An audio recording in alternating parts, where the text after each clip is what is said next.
In the deep sea, you're not on the ground just because you stopped sinking. Peacetime is hard times for merces like me.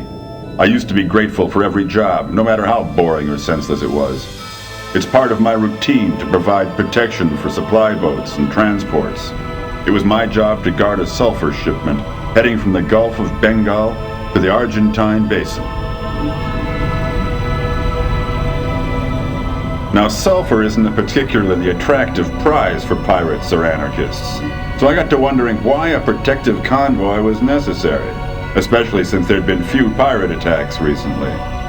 The captain of the transporter insisted on taking the slalom route through the Malay archipelago, crossing the South Pacific so as to round Cape Horn.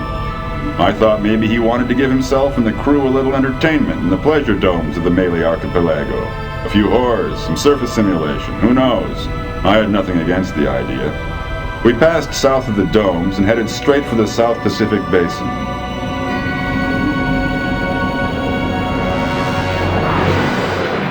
They came at us from every direction. A torpedo exploding close off my bow jolted me from my daydreams. A small fleet of fighter boats under the flag of the Shogun encircled us. It probably wasn't monarchists, just bandits from the tornado zone.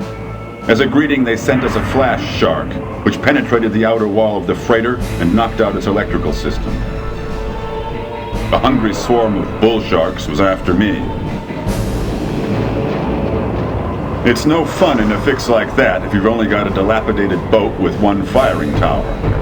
The automatic finder picked out the approaching torpedoes and sent them to the bottom one after the other, while the only thing I could do was fire a few feeble thresher sharks against the agile boats. Then three things happened at once. My location system failed, an explosion astern set my boat rolling, and a smart Shogun bomber, flashing painted teeth, appeared, hovering right in front of me. I might have known that she was behind it all. My own personal nightmare from the depths of the tornado zone. I closed the valves on my suit, crawled into the escape hatch, and angrily jettisoned my lifeboat with a blast of compressed air. And not a second too soon, my crippled boat rolled over and sank into darkness as the grinning bomber strafed my titanium capsule with a salvo of hard-cased shot.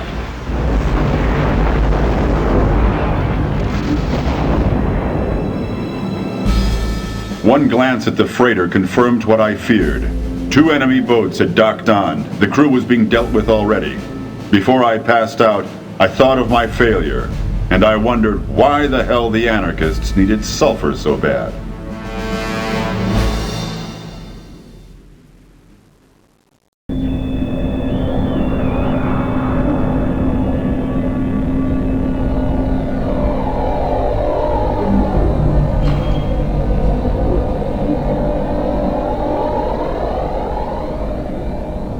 I came to, freezing on a cold metal floor, and I didn't know which was sharper, the features of the woman or the blade of the knife she threatened me with.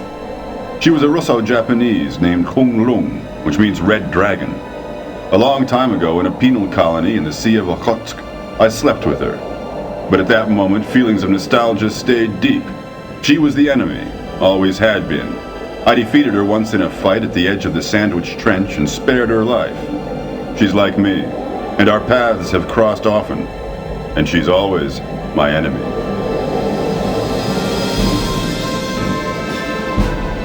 We didn't talk much.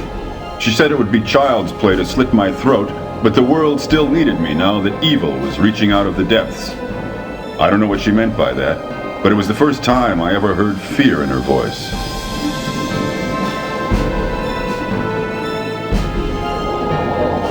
The Ronin didn't kill me.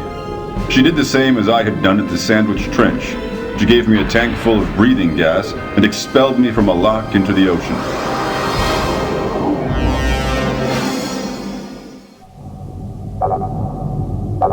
The breathing gas had almost run out when an Atlantic ore freighter picked me up.